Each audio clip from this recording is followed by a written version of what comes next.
Good morning, everyone. Good to see you all. Welcome to Piedmont Unitarian Universalist Church. Piedmont UU sits on the traditional land of the Catawba, Keawe, and Shigari peoples, and we honor them. My name is Elaine Deck, and I will be the worship assistant this morning for the Reverend Dr. Amy Rio. We are a flourishing, vibrant, and radically welcoming congregation which promotes diversity, inclusion, and social justice. We provide a safe haven for creative intellectual growth, spiritual development, and a deep sense of community for all who join us. Thank you very much. I love being heard. We hope that our liberal religious values will challenge you to join us as a community that lives boldly and acts justly.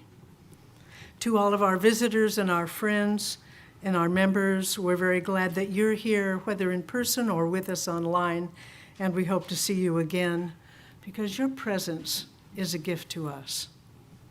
Some announcements for this Sunday. Our annual town hall meeting is after our worship service this morning, and all members are encouraged to attend, either in person or online, and childcare is also available. We'll make an announcement afterwards. Please sign in if you haven't already, so that we ensure that we have enough members to carry out our business. The University Women's Group will meet this coming Saturday. Please check our weekly email for details. Reverend Amy is offering a soul collage class 1 week from today, and she requests pre-registration to make certain there are enough materials. So if you're interested, please sign up. It's in the weekly announcements. Madia is also offering children's activities that day if you need that to attend. And for all other information about our vibrant community, please see your order of service, or if you're on our email list, you can check our monthly newsletter or weekly announcements. Whatever brought you to this place at this hour, we welcome you. May you find something you need, and may you leave richer in spirit than when you arrived.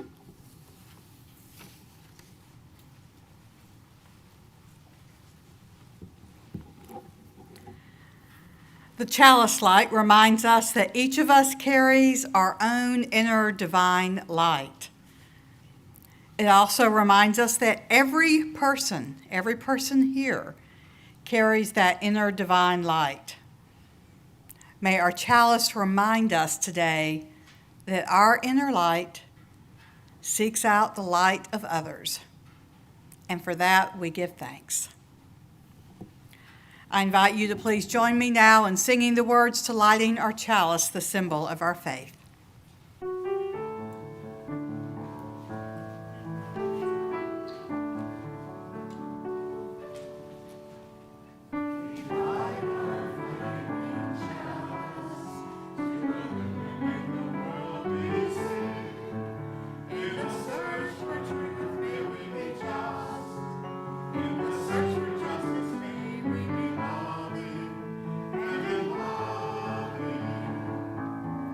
May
I invite you now to please rise in body or spirit for our call to worship.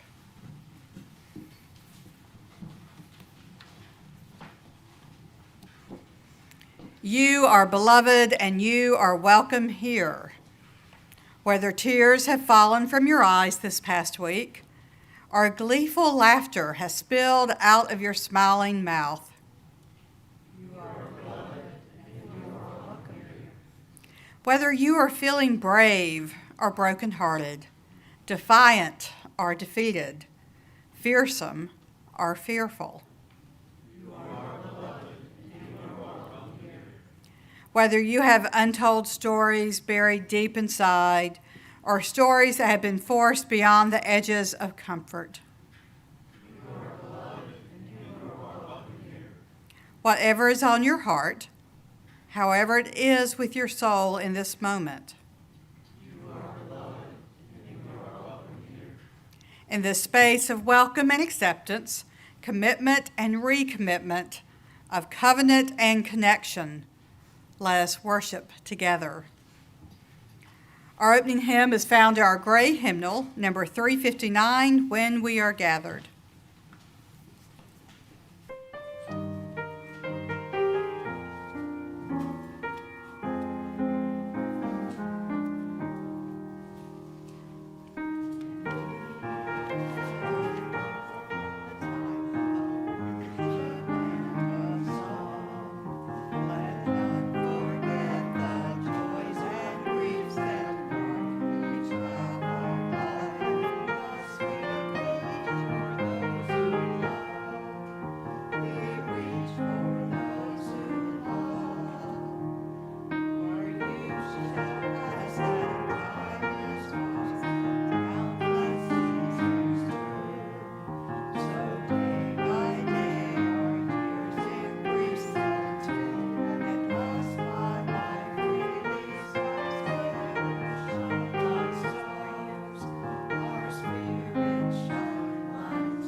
Please be seated.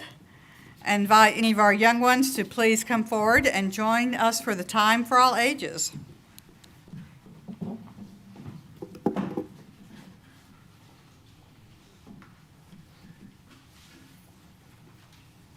Using my teacher skills, writing upside down today.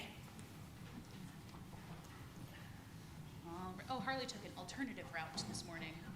The scenic route around the building. Good morning. I've been able to say good morning to each of you already, but I hope since I've seen you, you have had a good morning.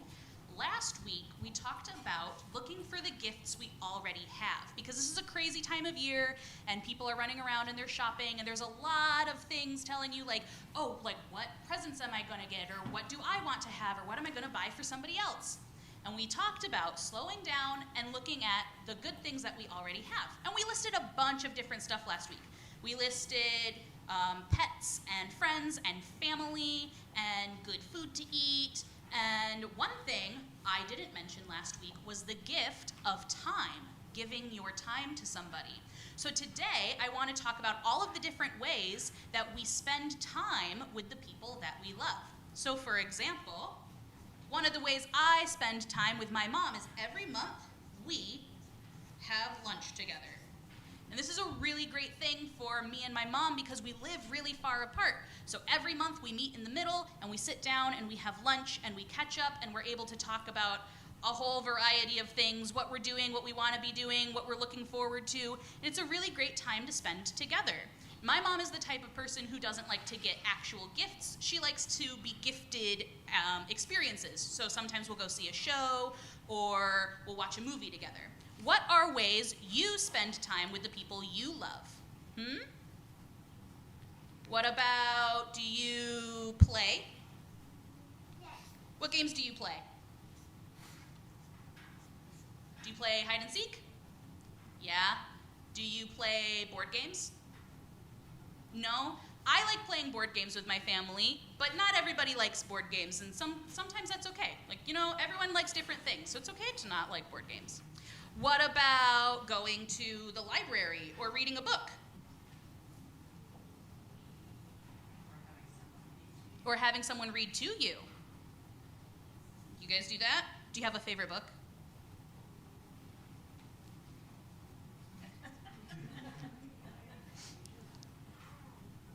You already forgot? That's okay. There's a lot of really great books out there, and so many. It's sometimes really hard to pick a favorite book. There's lots and lots of stories. So, I think something that you can do this week, I think you can think of even more ways that you spend time with the people you love.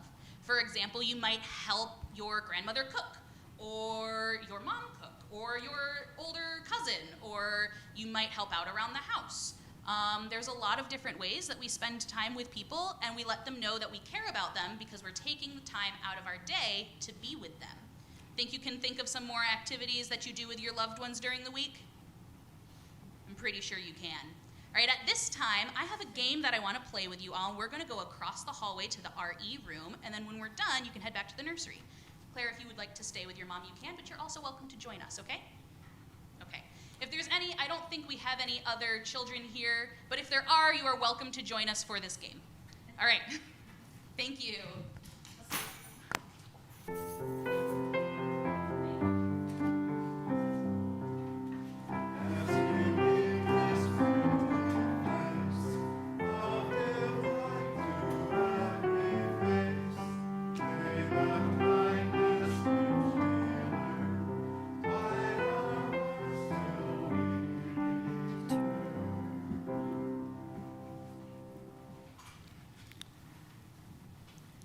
At this time, we're entering to a time for ritual and sacred sharing.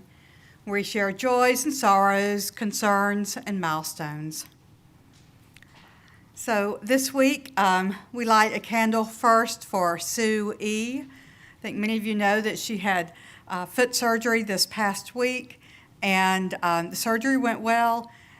Once she got home, she did sprain her other ankle. So that's been a little challenge. Of course, her son and grandson live with her, so she appreciates everyone's thoughts and prayers. We also light a candle for Paula, who had knee replacement on Friday, is home, doing well, and certainly want to, she's got some good recovery, as so many of us have gone through that kind of surgery know. So we light a candle for the ongoing recovery efforts from Hurricane Helene, for the immediate relief of the people of Gaza, for all areas of violence around the world, including Haiti, the Sudan, the Middle East, and the war in Ukraine.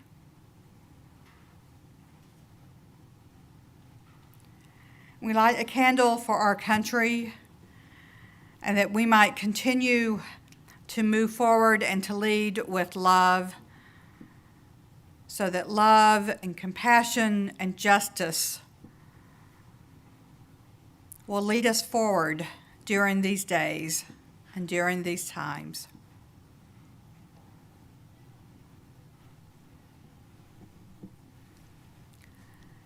Now, as you feel called, I invite you to come forward, and we have our prayer stand. It's right behind the screen, but you can still reach it if you would like to fill out a prayer card to place on our prayer stand.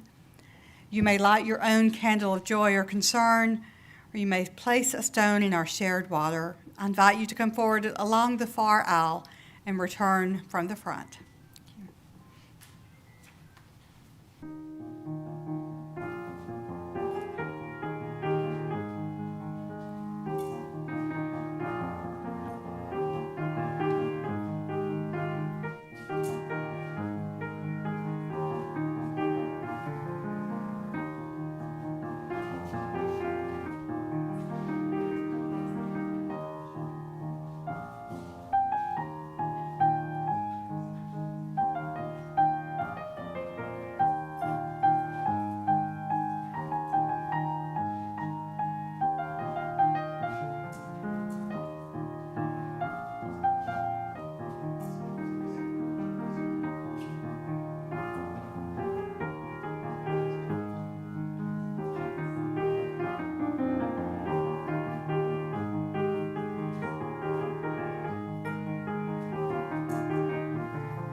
We now light a few more candles for the things we hold in our hearts, which remain unspoken, and also for those who are joining us virtually to honor what is in their hearts as well.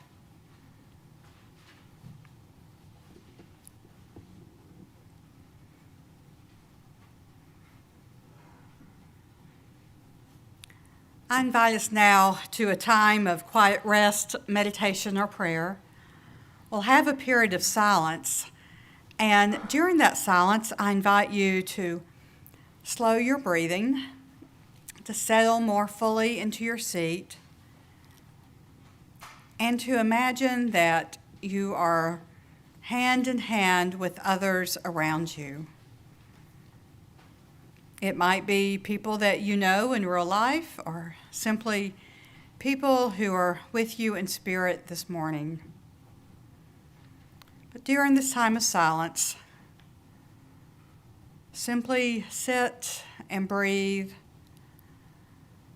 and feel the hands holding yours.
This morning's wisdom reading is entitled For Presence by John O'Donohue. Awaken to the mystery of being here and enter the quiet immensity of your own presence. Have joy and peace in the temple of your senses. Receive encouragement when new frontiers beckon. Respond to the call of your gift and the courage to follow its path. Let the flame of anger free you of all falsity. May the warmth of heart keep your presence aflame. May anxiety never linger about you. May your outer dignity mirror your inner dignity of soul. Take time to celebrate the quiet miracles that seek no attention. Be consoled in the secret symmetry of your soul. May you experience each day as a sacred gift of woven around the heart of wonder.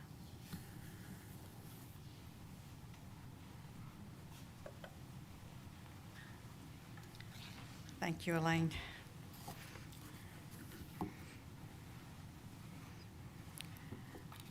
Now, I'm certain a number of us have said the word Namaste to others. We see a few heads nodding. Perhaps you've said that at the end of a yoga class. Now, you might be aware that yoga is a spiritual practice and not just a fun exercise. And the spiritual practice emerged out of Hindu and Buddhist context in South Asia.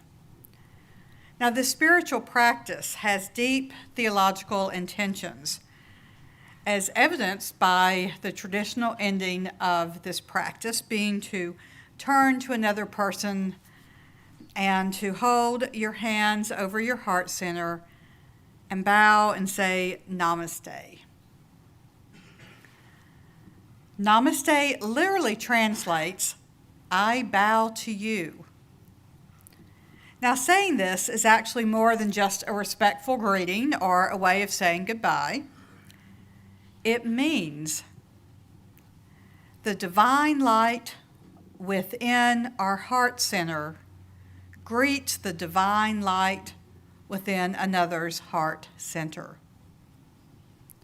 The divine in me sees and connects with the divine in you. Now, this month, we are focusing on the theme of presence. And last week, we explored being present to ourselves. Now, being present to ourselves is not a linear journey, right? It's up and down all over the place. But once we are on that journey, we are better able to be present to others. Namaste is a word that offers good insight into how we can truly be present to others. Now, we all know that we live in a society where too many people find it far easier to treat others as a stereotype, an afterthought, a statistic, an impediment, a barrier, a means to an end, a servant, or even an enemy. Yet when we are truly present to another person, we see far beyond all the limitations that our society and our world would like to impose on how we connect and interact and engage with other people. When we are truly present to another person, we see that divine light shining brightly from them, no matter how many layers may cover it. So how can we get past what our society tells us about how we see others? How can we be fully present to others? How can we offer Namaste? Now, I'd like to share 3 brief suggestions today. Obviously not all-inclusive, but instead, hopefully, it is a start to thinking about how we can be on the path to Namaste. So firstly, we offer deep listening to others.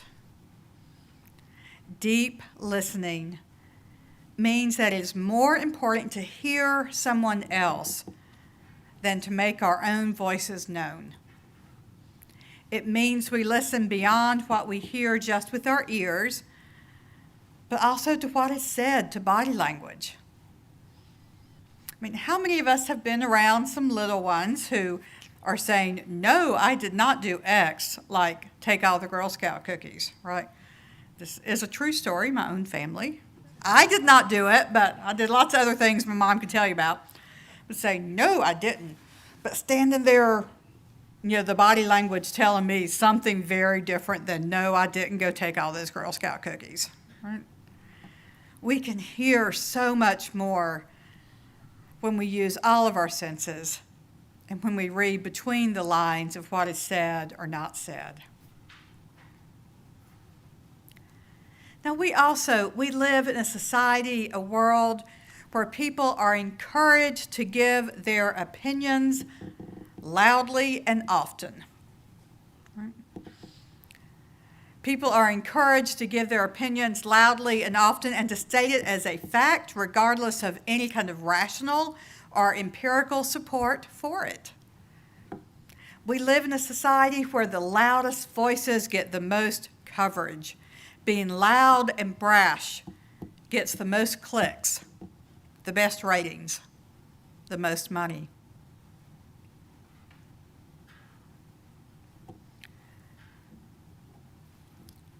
Standing against what our society is telling us, it's not an easy thing, but we have a community here which helps us follow in that path. Theologian Paul Tillich wrote, "The first duty of love is to listen. The first duty of love is to listen." Our values as Unitarian Universalists encourage us to lead with love. So listening is the very first step of how we do that.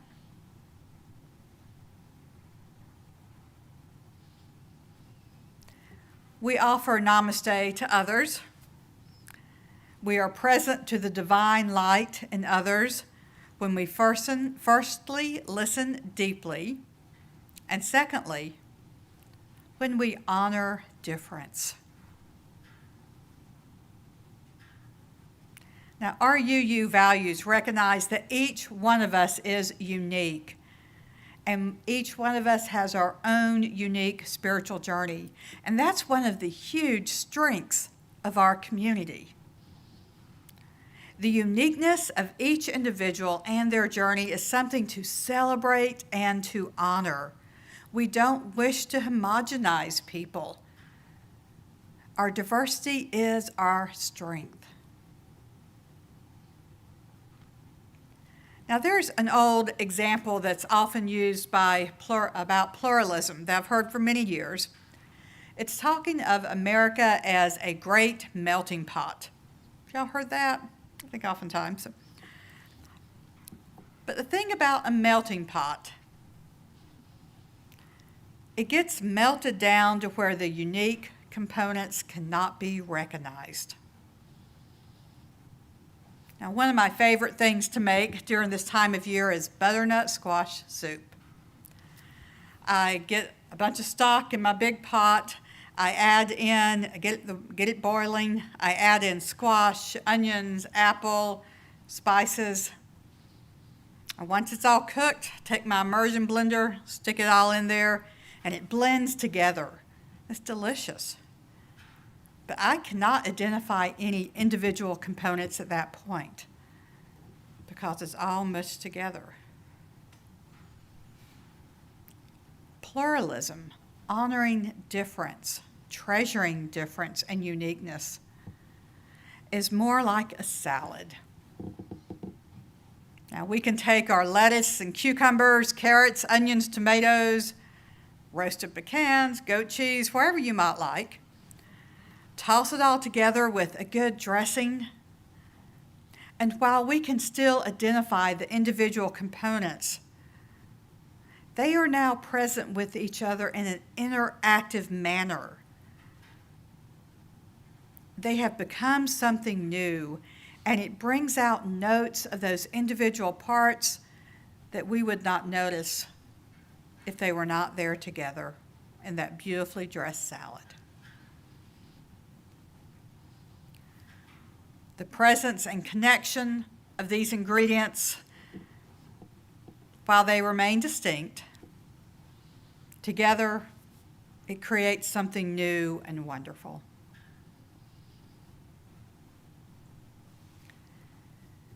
We are present to each other by honoring each other like a beautiful salad, not melting all of us down together, taking off the edges of our uniqueness,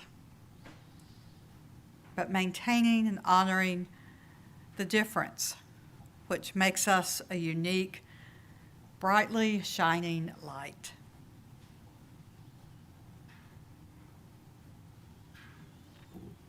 Now, we are present to each other. We offer Namaste to each other by deep listening, honoring difference, and lastly, creating safe space. Now, a better way to say this might be creating safer space, because space and community is always risky.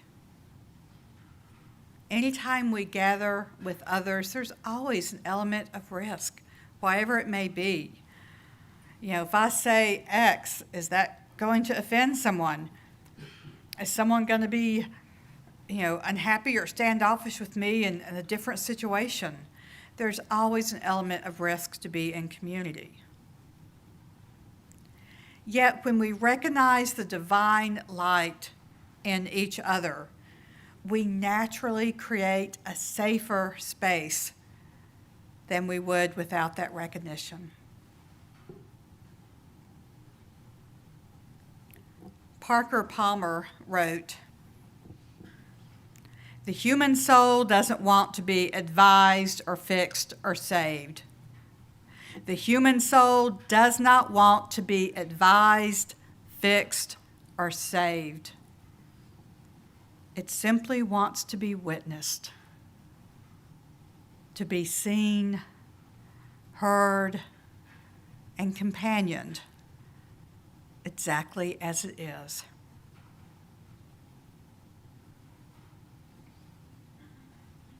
Now, I think this quote is the opposite of a phenomenon we often experience in our society, something called mansplaining. Doesn't have to be a man who's doing this, okay? So, but encountering someone who thinks that their wisdom, their insight is greater than yours, and thus they have to share it, whether you ask to hear it or not, right? People wanting to share things with you, even if you really don't want to hear it, because you know your own inner wisdom. We are not here to be advised or fixed or saved. We are present with each other to be seen, heard, and companioned to journey together. Now, if we ourselves are trying to advise or fix or save, that's not a safer space for another person. We are acting as if our own light and wisdom is greater than theirs.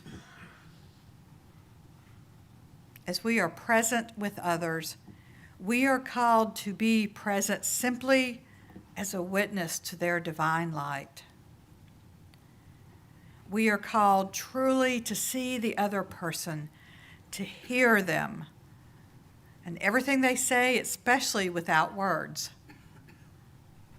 and to journey with them as companions.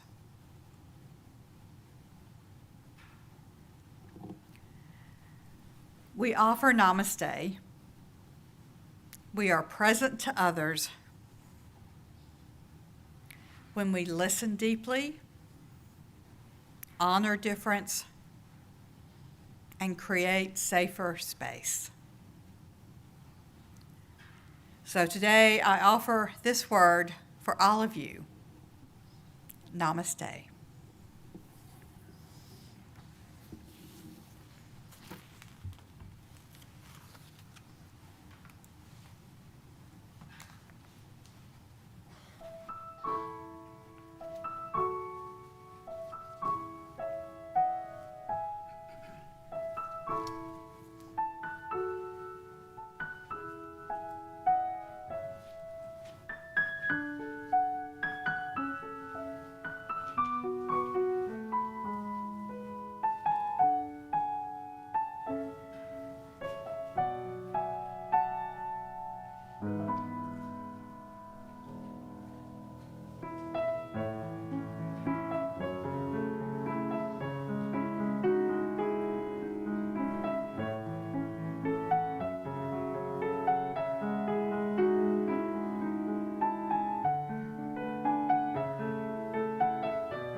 Thank you, Anne. That was lovely. Let there now be an offering to sustain and strengthen this place, which is sacred to so many of us, a community of memory and hope, for we are now the keepers of the dream. This month, we're sharing our offering plate with beloved Asheville. Beloved Asheville is a trusted grassroots and equity-focused organization with over 15 years of experience in movement building and advocacy for human rights. The organization's success is credited to the ability to build relationships, create visible change, and generate community-led momentum for collective action. Beloved Action's vision is to cultivate a caring community where every individual, regardless of age or race or ethnicity or socioeconomic status, experiences the essence of belonging, wellness, fairness, and potential. We ask that you place your gift in the baskets as they make their way around the room. If you're, of course, always welcome to give online at puuc.org or by texting to the number 73256. Today's offering will now very gratefully be received.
We give thanks for all the generous gifts of your heart, which help us to continue to lead with love as we engage in this world.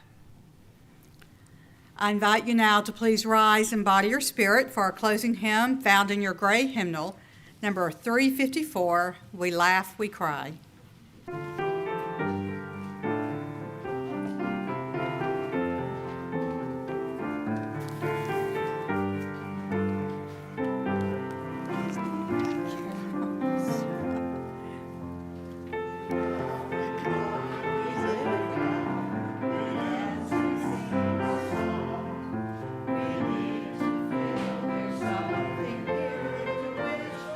Can belong. We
Now, before we extinguish our chalice, I want to offer thanks for all the many volunteers who help make our service possible.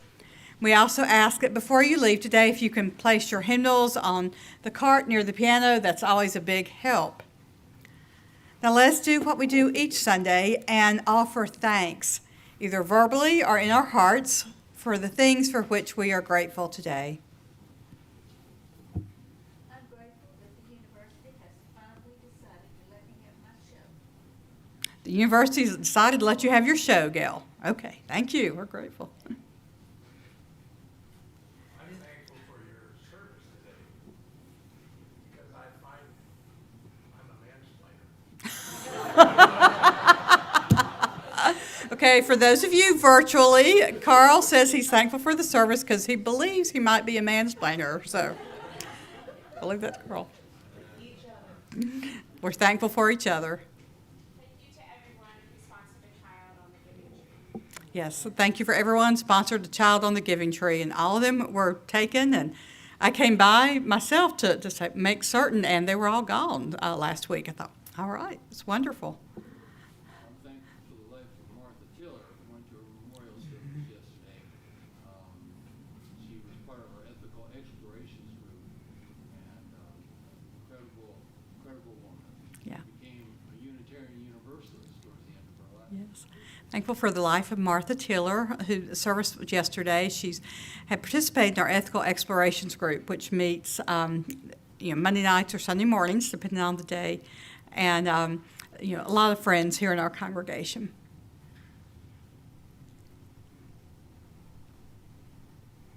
Well, we're thankful for this and so much more, which we hold in our hearts today. And we have a special generosity moment at this time, so I'm going to invite everyone to sit back down, and then Jeff is going to come forward for our special generosity moment.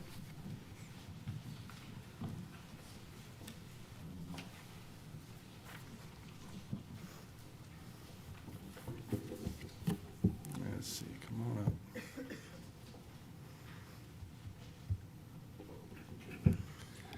Well, good morning. This is a special moment and a little bit of enjoyment, fun, and I hope you enjoyed as much as I did getting this together. First time I'm using this kind of audio-visual stuff, so it's a little. I just want to say our congregation has been blessed with exceptional leadership throughout its 36-year history. Many talented individuals have guided our committees, our teams, as well as the Board of Trustees for this church. Most notable are the knowledgeable and dedicated persons that have held specific positions, such as our secretary, our board treasurer, and especially those who have served as our board president. In our denomination, serving as a board president can be quite challenging. Perhaps that's because the belief that each of us has a valued personal opinion and our conviction in following the democratic process with an emphasis on consensus decision-making. I found much humor on a line about UU board presidents. Here is just a snippet of what I found. You know, you've heard the jokes about why did the chicken cross the road? Well, this was one that came up. Why did the Unitarian Universalist board president cross the road? Any ideas? Well, let's see what it says. Okay, Rich, help me out, bud. Can't cross. Oh, yeah, okay. So this is a typical, to form a task force, hold 3 workshops, ensure everyone felt heard before deciding if crossing was in alignment with their covenant. Okay, here's another one for you. Why did the Unitarian Universalist board president bring a GPS to the meeting? Any ideas? Because the president wanted to make sure everyone's spiritual journey didn't get lost on the way to consensus. And Amy, listening to your sermon, I was thinking about being a board president is sort of like that salad. You got all those individuals in the board and you're trying to blend them together, you know, each with their own flavor. But Humor aside, among the most outstanding board presidents in our history, and our longest-serving one, has been Steve Whitfield, who we have chosen to honor this morning appropriately at his last congregational meeting, serving in that capacity.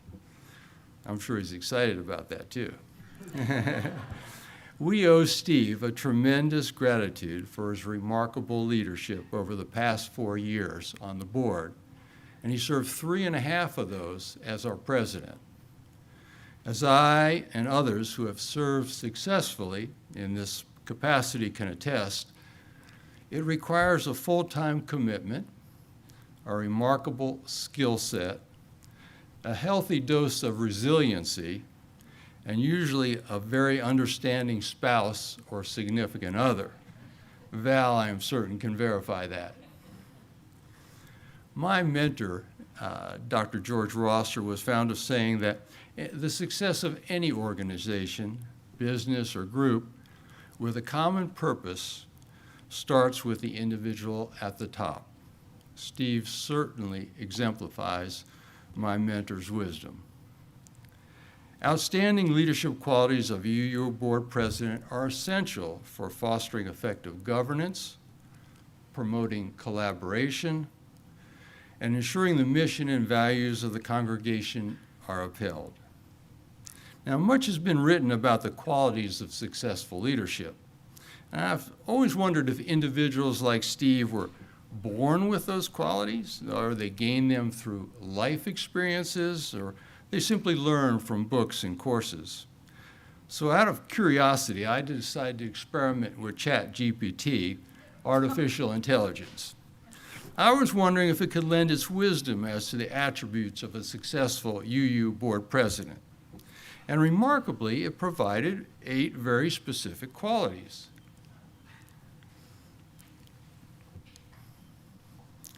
For example, the first one, commitment to UU principles. That's pretty specific. And, to ensure that decisions and actions align with UU values such as justice, equality, compassion, and respect. But not to be done yet by AI, I told it that there was one thing missing. Can you guess what that might be? Humor. One certainly needs that in dealing with a wide variety of UU board members' opinions. I'm glad I could still add something to artificial intelligence with my native intelligence. In speaking with those who have served with Steve, including myself, it has been apparent that he remarkably possesses all of these qualities, including humor. These have enabled him to confront the many challenges and opportunities that have arisen at Piedmont UU Church over the years. Ann Lakaitis, our board secretary and church historian for many years, was present during most of Steve's tenure. And I asked her to share with the congregation the major issues he faced and accomplishments he successfully completed. These are some of the highlights that she came up with. Pretty amazing when you think of it. The first one, the strategic 5-year plan. I worked with Steve on the committee that came up with this, and he authored, it's an amazing document. It's on our website. It's 40 pages long, looking at every aspect of our congregation. It took a lot of input from everybody, committees, the minister, all of us, and he wrote this document, 40 pages long, which is incredible. This was before COVID hit us, so we may have some revisions to do in the years ahead, but it's a remarkable document. And then he was faced with the land sale, a developer offering us a large amount of money to buy a piece of property that really wasn't being used in the back of our church. The development was going to go on anyway, and so we were faced with this, and then we had to present it to the congregation. Is this something they wanted? And we had focus groups and went over months, and then he finally brought it to the congregation, and it was essentially unanimous approval to purchase the land. And then once it was approved, to negotiate with the developer, how much money we're going to get and what are the, how's it going to affect us, and how could we change that to some degree? And then once we receive the funds, what we're going to do with them. And of course, that took some input from our finance people as well, but overseeing where are we going to put those funds, what kind of investments will we do? And then to be hit with COVID. I mean, my goodness, talk about a major challenge for all congregations in our society, but ours particularly, where we had to close down on the recommendation of the UUA, close down this meeting space and adapt to going online, something we had never done before. So we had to deal with that. And of course, of all things, Reverend Mary Francis, our minister, gets COVID, and she gets long COVID. And so she then has to go on disability, and we don't have a minister. And then, well, let's get another minister. So, I was on the ministerial search committee. Steve gave us counsel on that, and we found a wonderful new minister with us. But then you have a new minister coming on board, and she has to kind of learn about the congregation, and she has all kinds of questions. And who do you go to? You go to the board president, of course, for a lot of these. So he has to counsel them. And then there's, many, many hands-on projects that he was involved with. I mean, the chairs we're sitting on unloading those and setting them up, and it just goes on and on. But pretty remarkable when you think of one board president being faced with all these, and Steve did a remarkable job. I hope you can appreciate the time, thought, planning, and effort necessary to deal with every one of these challenges. His wisdom and dedication in successfully handling, in addition to many others not listed, is remarkable and commendable. I had the honor and privilege of serving as this congregation's first president a long time ago, 1988. At the end of my term, at a congregational meeting similar to what we're at this morning, Kathy Winters, who was the president-elect, spoke about the remarkable nature of geese flying in this V formation that we have all witnessed.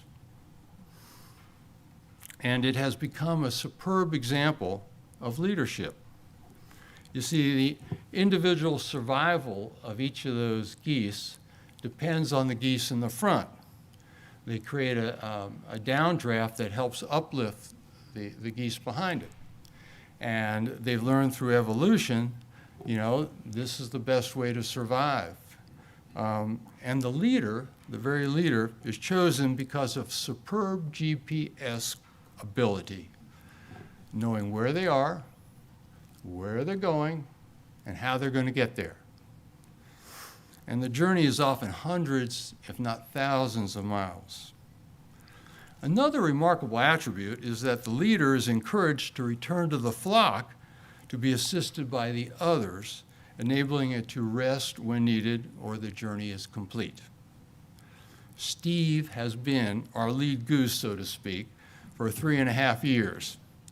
He has done a remarkable job of knowing where our congregation is, where it needs to go, and how to get there. And like the leader of the flock, in a few weeks, we'll accept Steve back into the flock, giving him a chance to rest, at least for a little while. At the end of my tenure, on behalf of the congregation, Kathy, the president-elect, presented me with this goose pin as a memento of being the lead goose. So today it is my pleasure to continue the tradition and present to Steve, on behalf of our congregation, his very own goose pin in honor of his superb leadership. Come on up, Steve.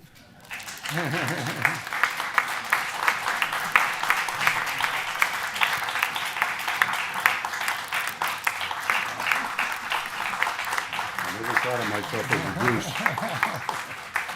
Let me see if I can get this out of here. Yikes. Oh, sorry I don't have it. I could just put it in my pocket and take it home. It goes on your lapel. If I can get it out of here. Oh, I'll tell you what we'll do. We'll just put it right there. And you can put it on your lapel. But anyway. Thank you. Thank you. If you want to say a few words, you're welcome to. Thank you so much for that tribute, Jeff. When Jeff called me a few days ago and said, you need to bring a sport coat to church on Sunday, I decided to still protest by wearing blue jeans, but having been on the receiving end of a few good roasts during my career, I didn't know whether to bring a coat or a Kevlar vest. Okay, but Jeff was very kind to me. One thing that Jeff didn't really say is how much help I had along the way and continue to have from an amazing group of congregants, looking at my fellow board members, a group of smart, creative,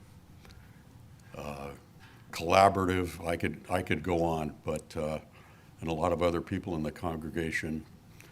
And Jeff did hit the nail on the head with the understanding spouse, up to a limit, you know. So I very much appreciate her covering for all my missing in action events, and while doing a substantial amount for the church in her own right. So thank you, Val.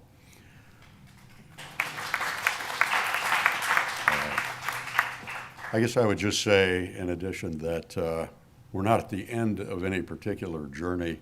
We're right in the middle of a major transformation, and there's a lot of talented people that are going to carry that forth after I put my goose pin back on and fade back into the flock. So unless you all chase me out of here in a wild, angry mob, I plan to find other things to do. And I think the plan that Jeff mentioned is probably due for an update, so that would be one thing that would interest me. So with that said, and in the interest of time, I just want to thank everybody for all their support. And let's sally forth.